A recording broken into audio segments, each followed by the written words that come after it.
Paper 162 at the Feast of Tabernacles. When Jesus started up to Jerusalem with the 10 apostles, he planned to go through Samaria, that being the shorter route. Accordingly, they passed down the eastern shore of the lake and by way of Scythopolis, entered the borders of Samaria.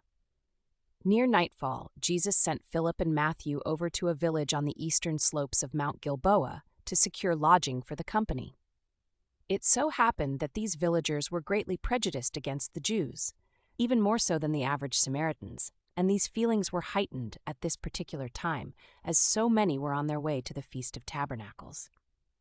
These people knew very little about Jesus, and they refused him lodging because he and his associates were Jews. When Matthew and Philip manifested indignation and informed these Samaritans that they were declining to entertain the Holy One of Israel, the infuriated villagers chased them out of the little town with sticks and stones. After Philip and Matthew had returned to their fellows and reported how they had been driven out of the village, James and John stepped up to Jesus and said, "Master, we pray you to give us permission to bid fire come down from heaven to devour these insolent and impenitent Samaritans." But when Jesus heard these words of vengeance, he turned upon the sons of Zebedee and severely rebuked them. "You know not what manner of attitude you manifest. Vengeance savors not of the outlook of the kingdom of heaven. Rather than dispute, let us journey over to the little village by the Jordan ford." Thus, because of sectarian prejudice, these Samaritans denied themselves the honor of showing hospitality to the Creator, Son of a universe.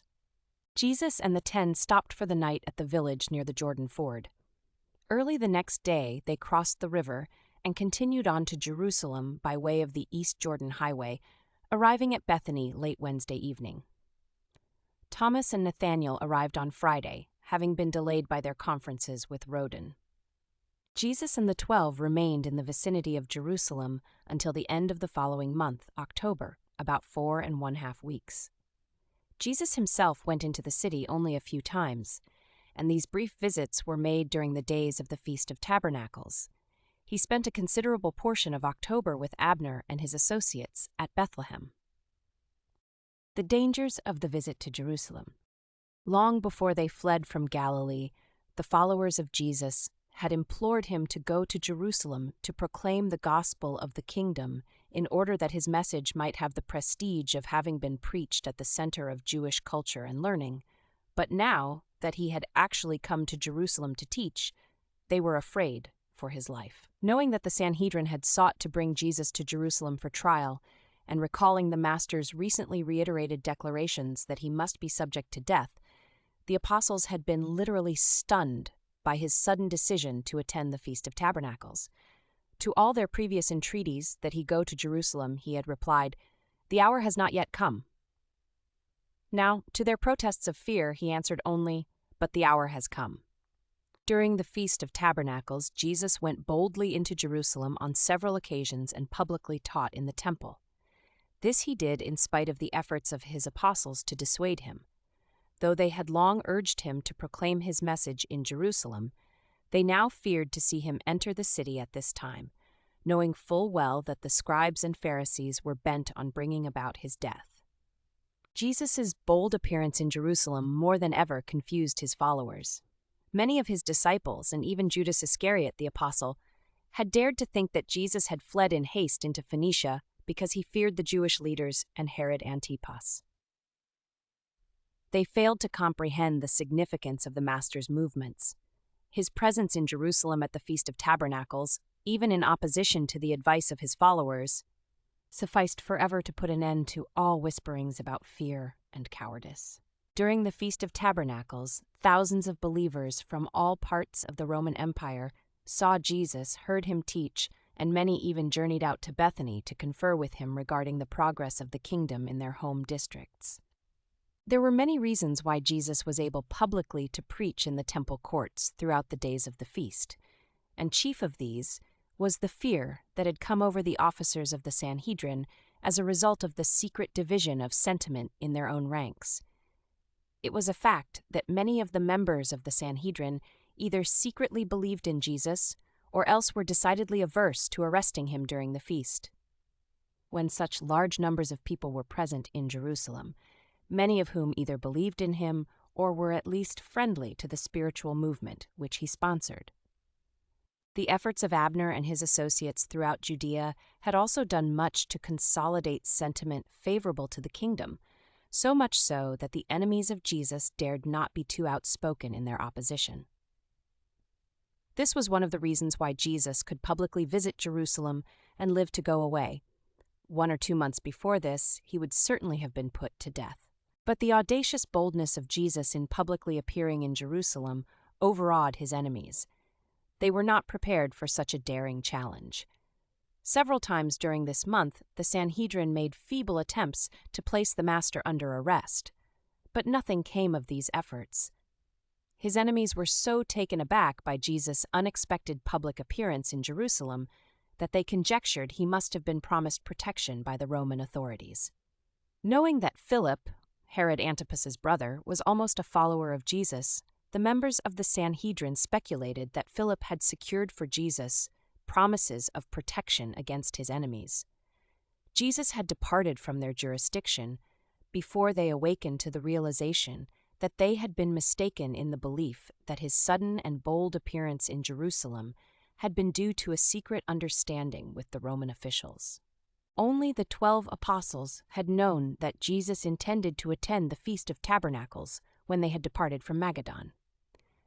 The other followers of the Master were greatly astonished when he appeared in the temple courts and began publicly to teach, and the Jewish authorities were surprised beyond expression when it was reported that he was teaching in the temple.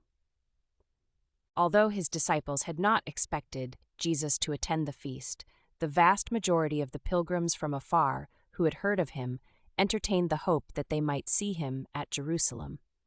And they were not disappointed, for on several occasions he taught in Solomon's porch and elsewhere in the temple courts.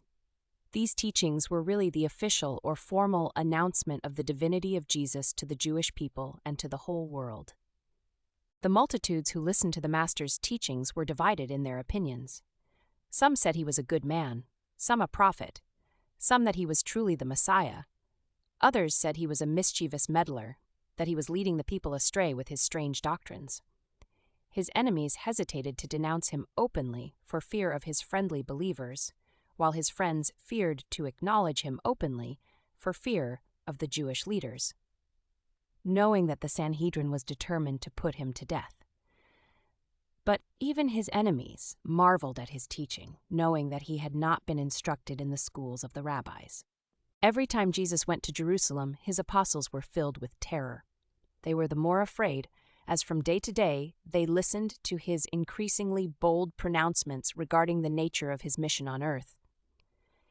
They were unaccustomed to hearing Jesus make such positive claims and such amazing assertions, even when preaching among his friends. The first temple talk. The first afternoon that Jesus taught in the temple, a considerable company sat listening to his words, depicting the liberty of the new gospel and the joy of those who believe the good news, when a curious listener interrupted him to ask, "Teacher, how is it you can quote the scriptures and teach the people so fluently when I am told that you are untaught in the learning of the rabbis?" Jesus replied, "No man has taught me the truths which I declare to you. And this teaching is not mine, but his who sent me. If any man really desires to do my Father's will, he shall certainly know about my teaching, whether it be God's or whether I speak for myself. He who speaks for himself seeks his own glory, but when I declare the words of the Father, I thereby seek the glory of him who sent me. But before you try to enter into the new light, should you not rather follow the light you already have? Moses gave you the law, yet how many of you honestly seek to fulfill its demands? Moses in this law enjoins you, saying, 'You shall not kill.' Notwithstanding this command, some of you seek to kill the Son of Man." When the crowd heard these words, they fell to wrangling among themselves. Some said he was mad, some that he had a devil. Others said this was indeed the prophet of Galilee, whom the scribes and Pharisees had long sought to kill. Some said the religious authorities were afraid to molest him. Others thought that they laid not hands upon him because they had become believers in him. After considerable debate, one of the crowd stepped forward and asked Jesus, "Why do the rulers seek to kill you?" And he replied, "The rulers seek to kill me because they resent my teaching about the good news of the kingdom, a gospel that sets men free from the burdensome traditions of a formal religion of ceremonies which these teachers are determined to uphold at any cost. They circumcise in accordance with the law on the Sabbath day, but they would kill me because I once on the Sabbath day set free a man held in the bondage of affliction. They follow after me on the Sabbath to spy on me, but would kill me because on another occasion I chose to make a grievously stricken man completely whole on the Sabbath day. They seek to kill me because they well know that if you honestly believe and dare to accept my teaching, their system of traditional religion will be overthrown, forever destroyed. Thus will they be deprived of authority over that to which they have devoted their lives, since they steadfastly refuse to accept this new and more glorious gospel of the kingdom of God.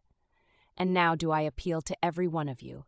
Judge not according to outward appearances, but rather judge by the true spirit of these teachings. Judge righteously."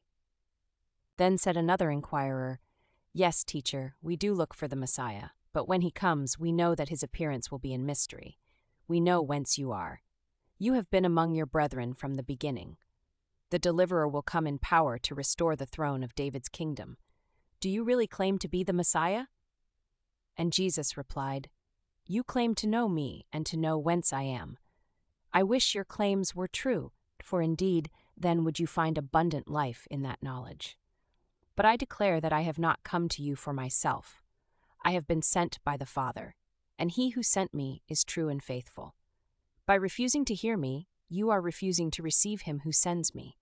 You, if you will receive this gospel, shall come to know him who sent me.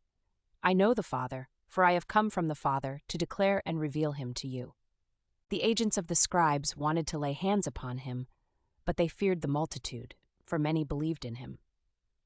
Jesus' work since his baptism had become well known to all Jewry, and as many of these people recounted these things, they said among themselves, "Even though this teacher is from Galilee, and even though he does not meet all of our expectations of the Messiah, we wonder if the deliverer, when he does come, will really do anything more wonderful than this Jesus of Nazareth has already done." When the Pharisees and their agents heard the people talking this way, they took counsel with their leaders and decided that something should be done forthwith to put a stop to these public appearances of Jesus in the temple courts. The leaders of the Jews in general were disposed to avoid a clash with Jesus, believing that the Roman authorities had promised him immunity. They could not otherwise account for his boldness in coming at this time to Jerusalem. But the officers of the Sanhedrin did not wholly believe this rumor. They reasoned that the Roman rulers would not do such a thing secretly and without the knowledge of the highest governing body of the Jewish nation. Accordingly, Eber, the proper officer of the Sanhedrin, with 2 assistants, was dispatched to arrest Jesus. As Eber made his way toward Jesus, the master said, "Fear not to approach me. Draw near while you listen to my teaching. I know you have been sent to apprehend me, but you should understand that nothing will befall the Son of Man until his hour comes. You are not arrayed against me. You come only to do the bidding of your masters, and even these rulers of the Jews verily think they are doing God's service when they secretly seek my destruction. I bear none of you ill will. The Father loves you, and therefore do I long for your deliverance from the bondage of prejudice and the darkness of tradition. I offer you the liberty of life and the joy of salvation. I proclaim the new and living way, the deliverance from evil and the breaking of the bondage of sin. I have come that you might have life and have it eternally. You seek to be rid of me and my disquieting teachings. If you could only realize that I am to be with you only a little while. In just a short time I go to him who sent me into this world, and then will many of you diligently seek me, but you shall not discover my presence, for where I am about to go you cannot come. But all who truly seek to find me shall sometime attain the life that leads to my Father's presence." Some of the scoffers said among themselves, "Where will this man go that we cannot find him? Will he go to live among the Greeks? Will he destroy himself? What can he mean when he declares that soon he will depart from us, and that we cannot go where he goes?" Eber and his assistants refused to arrest Jesus. They returned to their meeting place without him. When, therefore, the chief priests and the Pharisees upbraided Eber and his assistants because they had not brought Jesus with them, Eber only replied, "We feared to arrest him in the midst of the multitude, because many believe in him. Besides, we never heard a man speak like this man. There is something out of the ordinary about this teacher. You would all do well to go over to hear him." And when the chief rulers heard these words, they were astonished and spoke tauntingly to Eber. "Are you also led astray? Are you about to believe in this deceiver? Have you heard that any of our learned men or any of the rulers have believed in him? Have any of the scribes or the Pharisees been deceived by his clever teachings? How does it come that you are influenced by the behavior of this ignorant multitude who know not the law or the prophets? Do you not know that such untaught people are accursed?" And then answered Eber, "Even so, my masters, but this man speaks to the multitude words of mercy and hope. He cheers the downhearted, and his words were comforting even to our souls. What can there be wrong in these teachings, even though he may not be the Messiah of the Scriptures? And even then, does not our law require fairness? Do we condemn a man before we hear him?" And the chief of the Sanhedrin was wroth with Eber, and turning upon him said, "Have you gone mad? Are you by any chance also from Galilee? Search the Scriptures, and you will discover that out of Galilee arises no prophet, much less the Messiah." The Sanhedrin disbanded in confusion, and Jesus withdrew to Bethany for the night. The woman taken in adultery. It was during this visit to Jerusalem that Jesus dealt with a certain woman of evil repute, who was brought into his presence by her accusers and his enemies. The distorted record you have of this episode would suggest that this woman had been brought before Jesus by the scribes and Pharisees, and that Jesus so dealt with them as to indicate that these religious leaders of the Jews might themselves have been guilty of immorality. Jesus well knew that, while these scribes and Pharisees were spiritually blind and intellectually prejudiced by their loyalty to tradition, they were to be numbered among the most thoroughly moral men of that day and generation. What really happened was this. Early the third morning of the feast, as Jesus approached the temple, he was met by a group of the hired agents of the Sanhedrin, who were dragging a woman along with them. As they came near, the spokesman said, "Master, this woman was taken in adultery, in the very act. Now, the law of Moses commands that we should stone such a woman. What do you say should be done with her?" It was the plan of Jesus' enemies, if he upheld the law of Moses requiring that the self-confessed transgressor be stoned, to involve him in difficulty with the Roman rulers, who had denied the Jews the right to inflict the death penalty without the approval of a Roman tribunal. If he forbade stoning the woman, they would accuse him before the Sanhedrin of setting himself up above Moses and the Jewish law. If he remained silent, they would accuse him of cowardice. But the master so managed the situation that the whole plot fell to pieces of its own sordid weight. This woman, once comely, was the wife of an inferior citizen of Nazareth, a man who had been a troublemaker for Jesus throughout his youthful days. The man, having married this woman, did most shamefully force her to earn their living by making commerce of her body. He had come up to the feast at Jerusalem that his wife might thus prostitute her physical charms for financial gain. He had entered into a bargain with the hirelings of the Jewish rulers, thus to betray his own wife in her commercialized vice. And so they came with the woman and her companion in transgression for the purpose of ensnaring Jesus into making some statement which could be used against him in case of his arrest. Jesus, looking over the crowd, saw her husband standing behind the others. He knew what sort of man he was and perceived that he was a party to the despicable transaction. Jesus first walked around to near where this degenerate husband stood and wrote upon the sand a few words which caused him to depart in haste. Then he came back before the woman and wrote again upon the ground for the benefit of her would-be accusers. And when they read his words, they too went away, one by one. And when the master had written in the sand the third time, the woman's companion in evil took his departure, so that, when the master raised himself up from this writing, he beheld the woman standing alone before him. Jesus said, "Woman, where are your accusers? Did no man remain to stone you?" And the woman, lifting up her eyes, answered, "No man, Lord." And then said Jesus, "I know about you, neither do I condemn you. Go your way in peace." And this woman, Hildana, forsook her wicked husband and joined herself to the disciples of the kingdom. The Feast of Tabernacles. The presence of people from all of the known world, from Spain to India, made the Feast of Tabernacles an ideal occasion for Jesus for the first time publicly to proclaim his full gospel in Jerusalem. At this feast, the people lived much in the open air, in leafy booths. It was the feast of the harvest, in gathering and coming as it did in the cool of the autumn months. It was more generally attended by the Jews of the world than was the Passover at the end of the winter, or Pentecost at the beginning of summer. The apostles at last beheld their master making the bold announcement of his mission on earth before all the world, as it were. This was the Feast of Feasts, since any sacrifice not made at the other festivals could be made at this time. This was the occasion of the reception of the temple offerings. It was a combination of vacation pleasures with the solemn rites of religious worship. Here was a time of racial rejoicing, mingled with sacrifices, Levitical chants, and the solemn blasts of the silvery trumpets of the priests. At night, the impressive spectacle of the temple and its pilgrim throngs was brilliantly illuminated by the great candelabras which burned brightly in the court of the women, as well as by the glare of scores of torches standing about the temple courts. The entire city was gaily decorated, except the Roman castle of Antonia, which looked down in grim contrast upon this festive and worshipful scene. And how the Jews did hate this ever-present reminder of the Roman yoke.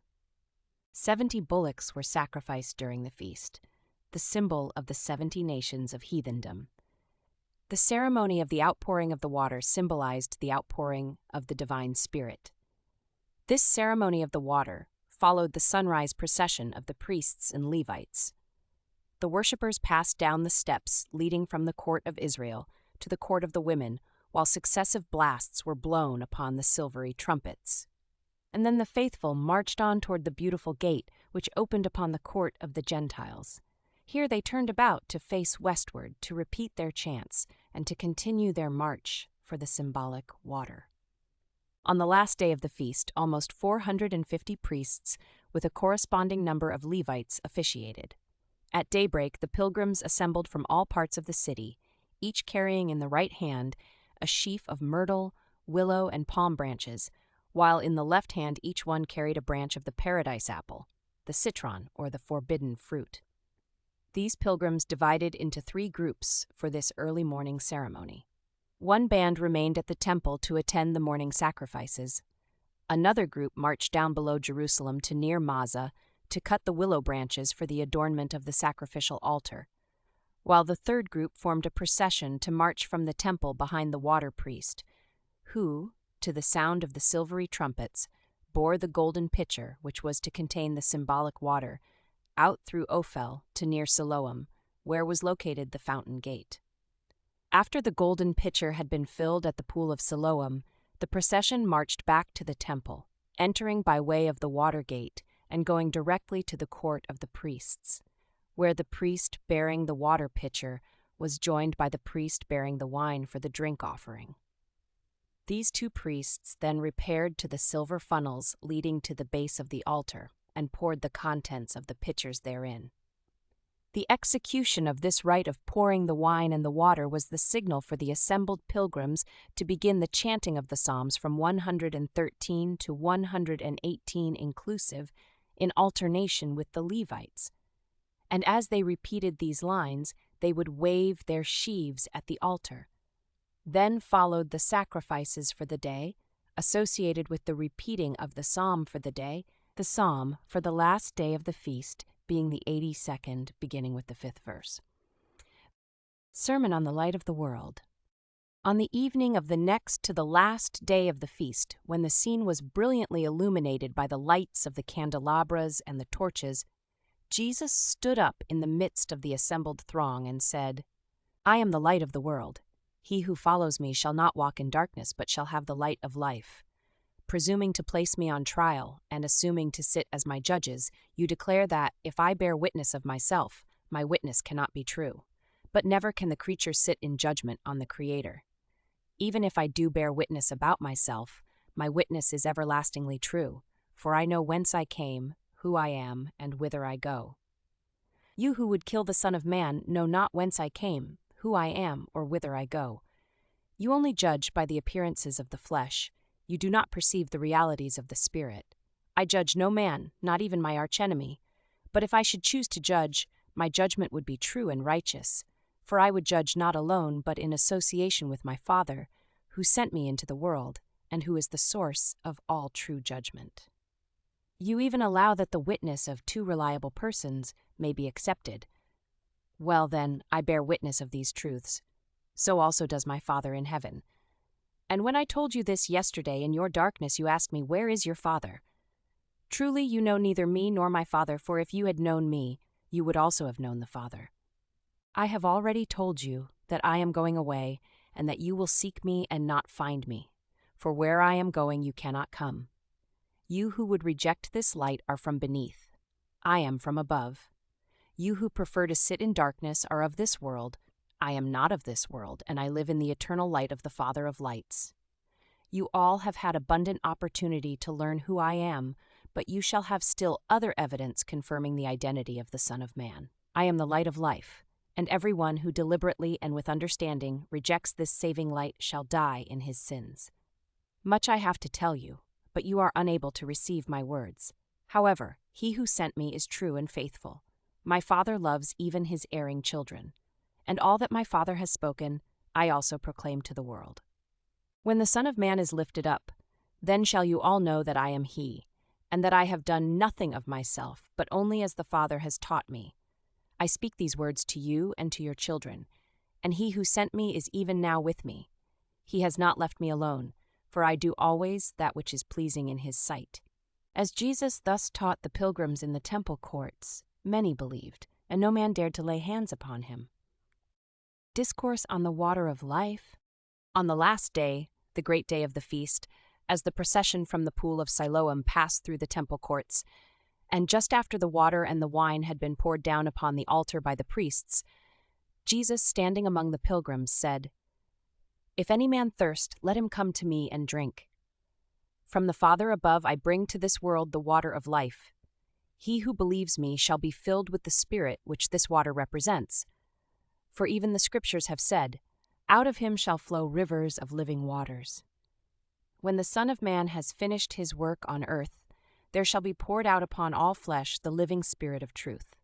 Those who receive this Spirit shall never know spiritual thirst." Jesus did not interrupt the service to speak these words. He addressed the worshippers immediately after the chanting of the Hallel, the responsive reading of the Psalms accompanied by waving of the branches before the altar.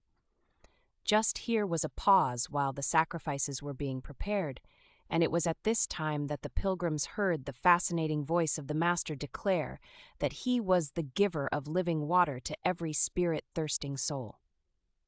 At the conclusion of this early morning service, Jesus continued to teach the multitude, saying, "Have you not read in the Scripture, 'Behold, as the waters are poured out upon the dry ground and spread over the parched soil, so will I give the Spirit of holiness to be poured out upon your children, for a blessing even to your children's children.' Why will you thirst for the ministry of the Spirit while you seek to water your souls with the traditions of men, poured from the broken pitchers of ceremonial service? That which you see going on about this temple is the way in which your fathers sought to symbolize the bestowal of the divine Spirit upon the children of faith, and you have done well to perpetuate these symbols, even down to this day. But now has come to this generation the revelation of the Father of spirits through the bestowal of his Son. And all of this will certainly be followed by the bestowal of the Spirit of the Father and the Son upon the children of men.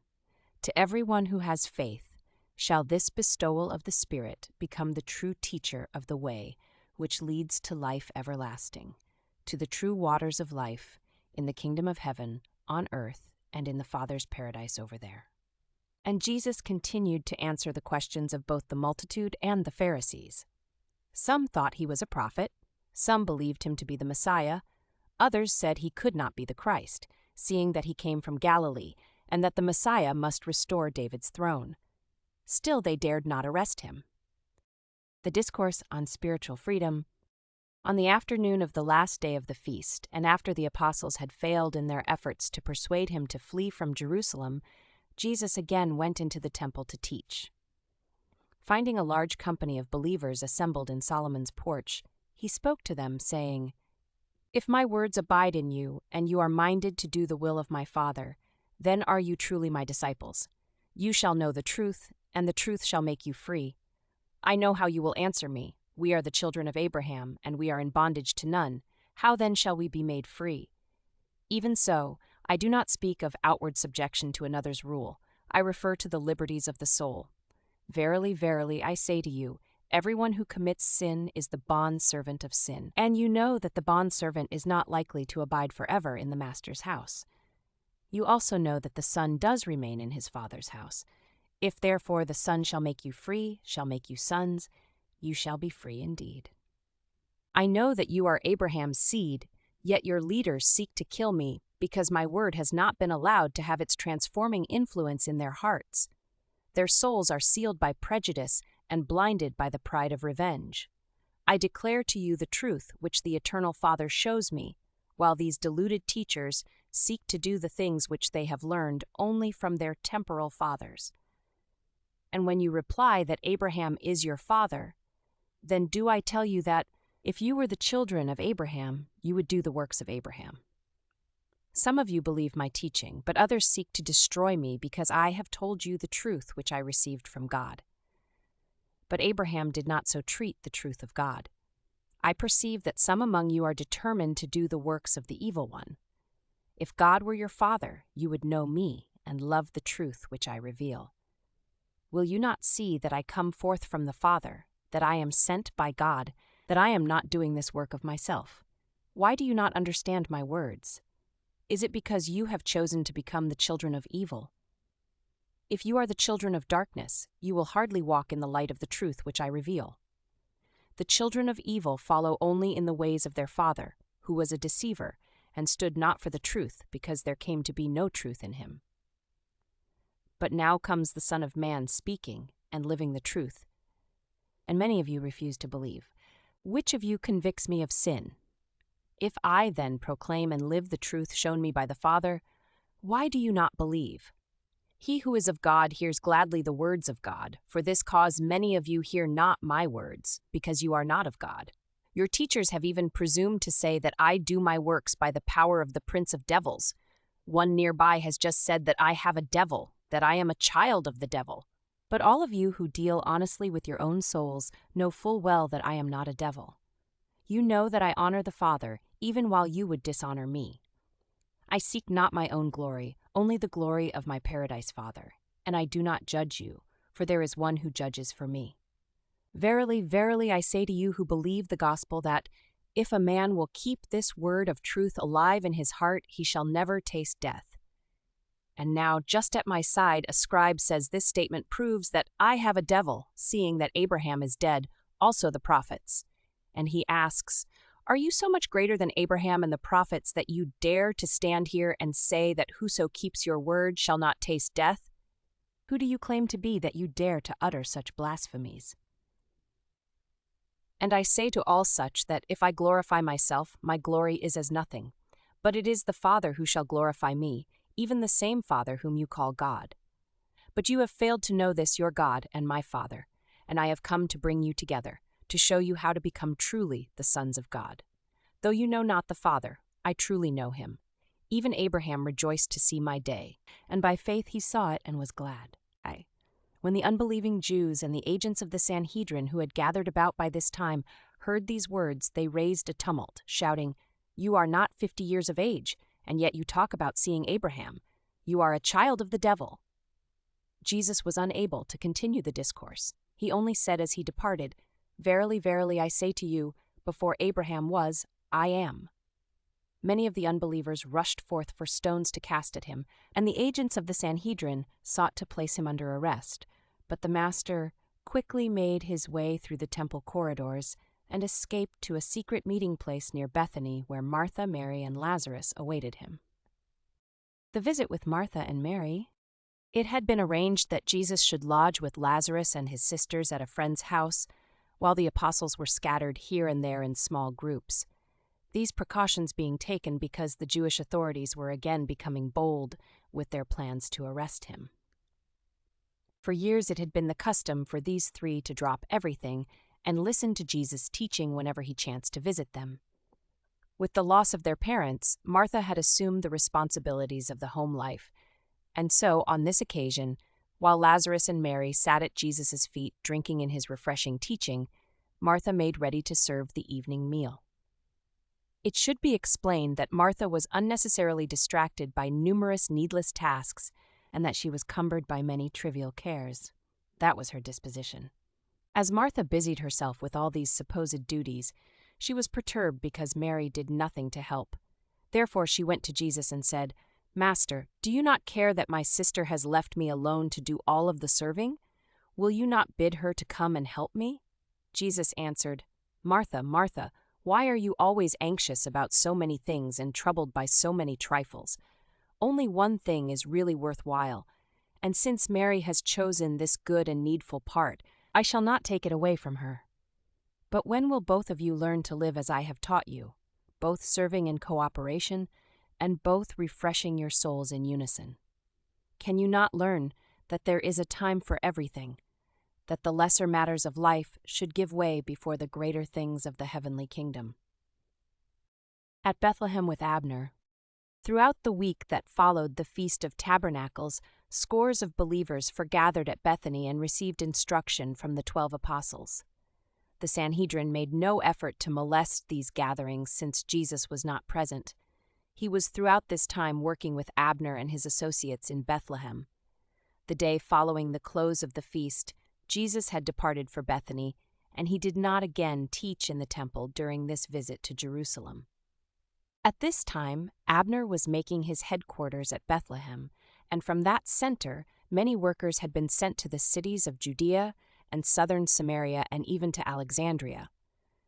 Within a few days of his arrival, Jesus and Abner completed the arrangements for the consolidation of the work of the two groups of apostles. Throughout his visit to the Feast of Tabernacles, Jesus had divided his time about equally between Bethany and Bethlehem. At Bethany, he spent considerable time with his apostles. At Bethlehem, he gave much instruction to Abner and the other former apostles of John, and it was this intimate contact that finally led them to believe in him. These former apostles of John the Baptist were influenced by the courage he displayed in his public teaching in Jerusalem, as well as by the sympathetic understanding they experienced in his private teaching at Bethlehem. These influences finally and fully won over each of Abner's associates to a wholehearted acceptance of the kingdom and all that such a step implied. Before leaving Bethlehem for the last time, the Master made arrangements for them all to join him in the united effort which was to precede the ending of his earth career in the flesh. It was agreed that Abner and his associates were to join Jesus and the 12 in the near future at Magadan Park. In accordance with this understanding, early in November, Abner and his 11 fellows cast their lot with Jesus and the 12 and labored with them as one organization, right on down to the crucifixion. In the latter part of October, Jesus and the 12 withdrew from the immediate vicinity of Jerusalem. On Sunday, October 30, Jesus and his associates left the city of Ephraim, where he had been resting in seclusion for a few days, and going by the West Jordan Highway directly to Magadan Park, arrived late on the afternoon of Wednesday, November 2. The apostles were greatly relieved to have the Master back on friendly soil. No more did they urge him to go up to Jerusalem to proclaim the gospel of the kingdom.